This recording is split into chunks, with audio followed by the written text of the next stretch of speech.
My name is Lisa Ayres. I've been a practicing pagan and holistic healer, and I've been working with Ki for over 25 years. Welcome to Healing with Ki. So what are these cards that I'm talking about? They're a set of 54 inspirational and educational lessons all about universal Ki. The cards, the companion book, this video series, and another set of videos that you will access via the companion book through QR codes are all created to be tools of empowerment and inspiration.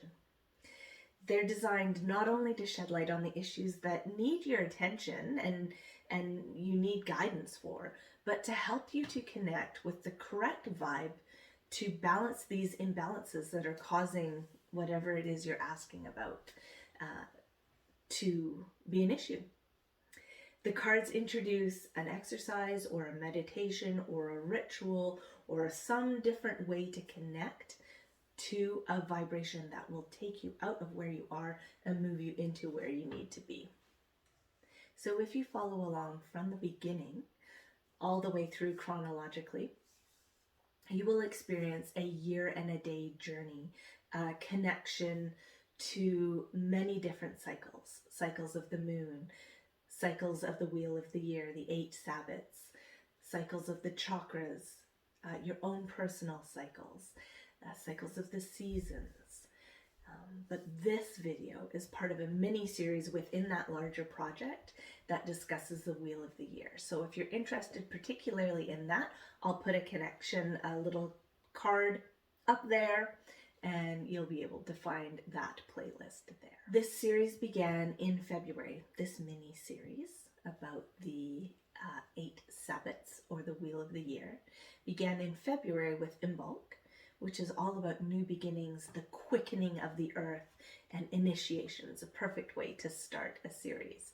It's the first pagan holiday in the calendar year, but Imbolc is not the first, it's not the pagan New Year. After that, in March, we celebrated Spring Equinox, which is a celebration of recognition of balance in our lives and a celebration of return of life to the world, at least here in the Northern Hemisphere.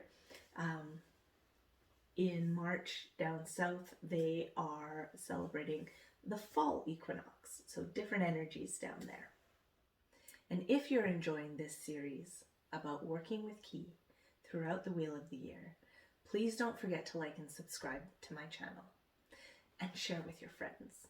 I appreciate it, they'll appreciate it, and we can all work together to just grow this web of love. Beltaine. It's an ancient Gaelic and Germanic tradition. It's celebrated by many modern pagans as one of our most holy days in the Wheel of the Year.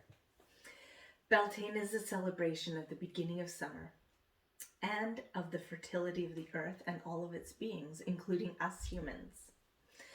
It's one of the 2 times in the year when the veil between the mundane world and the other world is very thin. The opposing time is Samhain, or Halloween. During Samhain, we honor our beloved dead as they pass from this world into the other world. But at Beltaine, we celebrate all things living and full of life. It's an auspicious time to welcome new souls to the planet, and it's a perfect time to really get going on new projects, new ideas, new beginnings. And we feel the presence of the fairy folk who crossed the veil from the other world into our world to do their work to wake the vegetation that has been dormant through the winter and the creatures who've been hibernating. The fairy folk encourage propagation on Earth. So if you're thinking about performing connection spells or fertility work, now is the time to do it. At sunrise on May 1st, we celebrate Beltaine. So the 8 Sabbats are traditionally celebrated on the eve of the holy day. So Beltaine celebrations begin the night of April 30th, sometimes even sooner. Typical celebrations include bonfires and parades and dancing, and they run all through the night into the early hours of the morning, usually until sun rises. So today's video is a discussion of the Ki that vibes along the same frequency as that Beltaine vibe. It's a vibe that is expectant, excited, something wonderful is about to happen. So, what does it mean if you drew this card? This card is asking you to connect with the goddess in her personification of Queen Mauve. And Queen Mauve comes during Beltaine.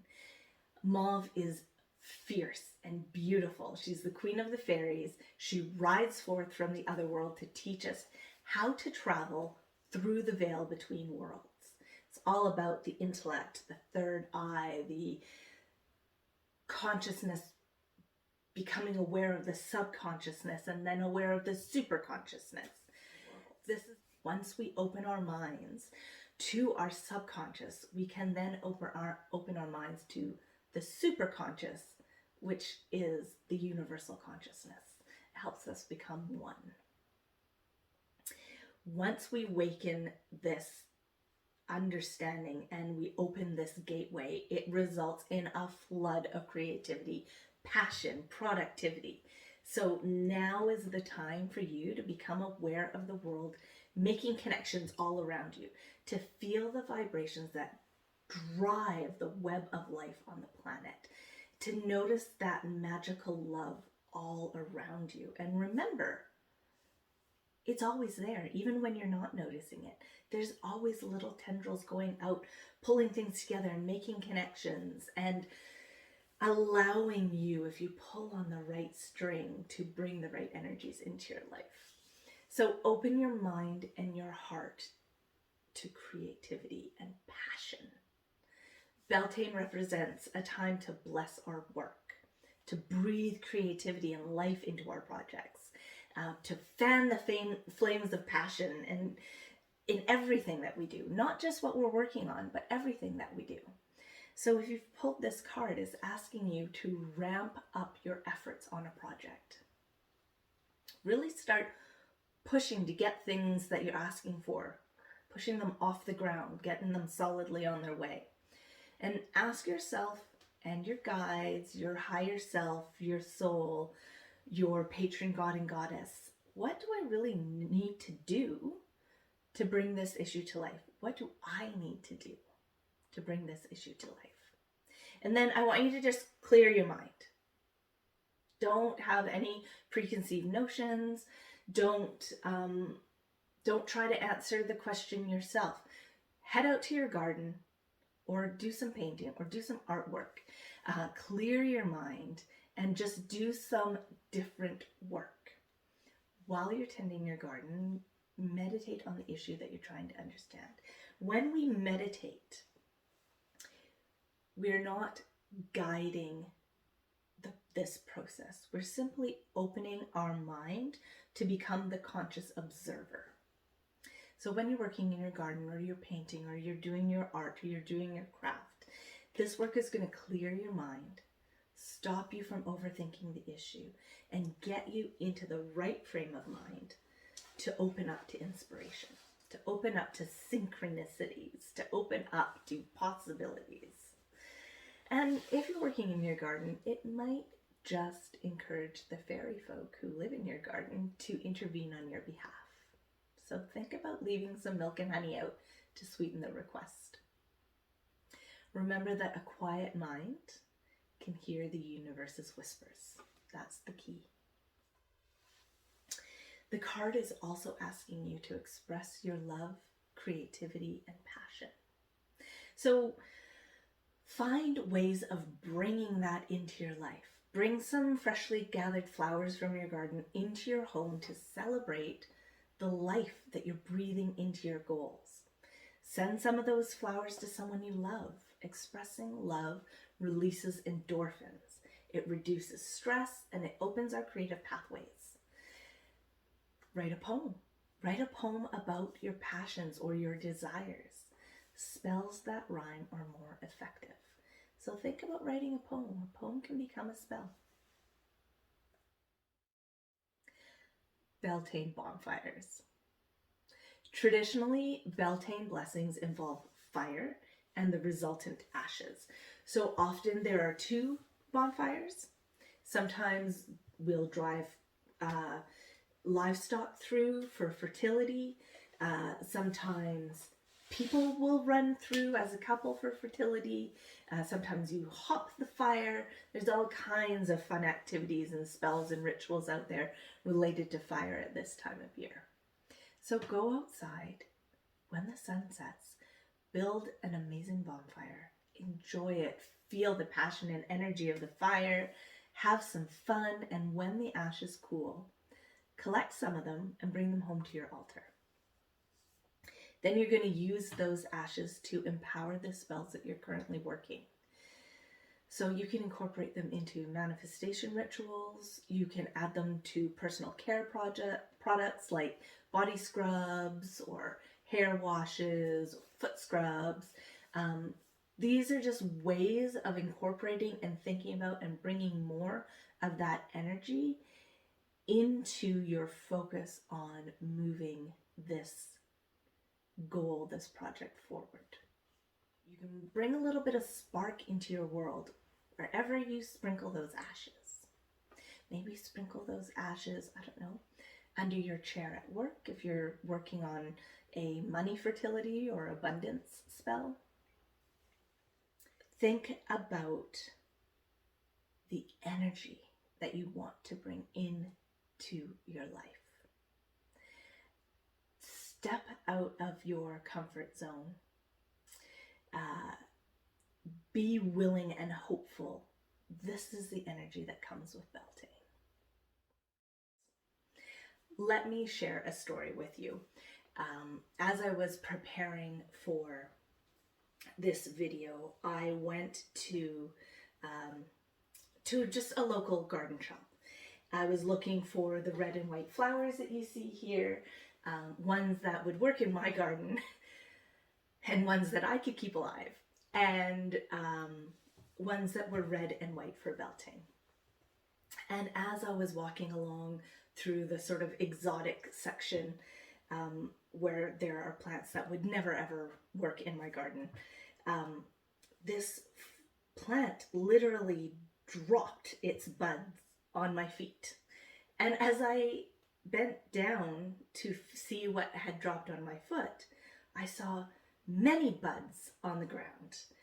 And I just thought it was so funny that these gorgeous red buds dropped on my foot as I was looking for ways to help you explore and play with the energy of Beltaine. It is very much the fairy energy. And when I brought it home and I was starting to decorate my altar, I just realized, man, there's so much that you can do with these gorgeous exotic petals. I have no idea what the plant's name was. Sorry.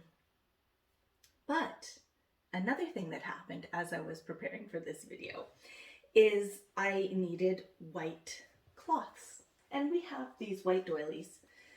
That's what I was expecting to find. But in it, I found this rounded doily, which I didn't even realize I had in my treasure chest. And I realized how perfect a representation of Beltaine, these two things that came into my world as I was preparing. The fairies work mischievously and in fun ways. But look at that. It's the red drops representing menstrual blood, representing fertility of the woman, on a white background representing ejaculate for the man, and coming together to build this beautiful thing, this beautiful life, this beautiful creation that we can do together if we only look for the signs and look for the opportunities and do the work to make it happen. So as I was laying this out and playing with things in my treatment room, I found all kinds of neat ways and little spells that you could do. I took pictures of them all. I will post them so that you can be inspired.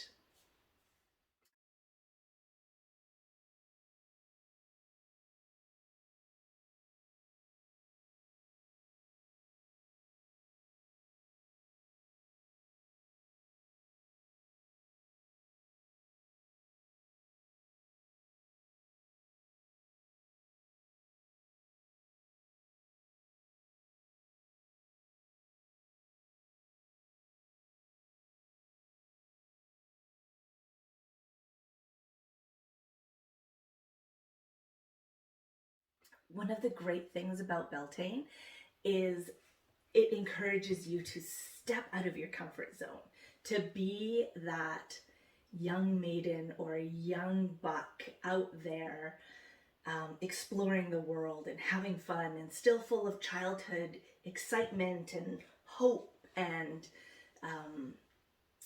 willingness to step out of your box.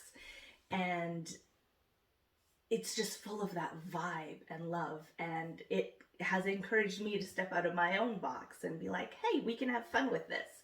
So I love that, and I thank the fairies for dragging me along with them.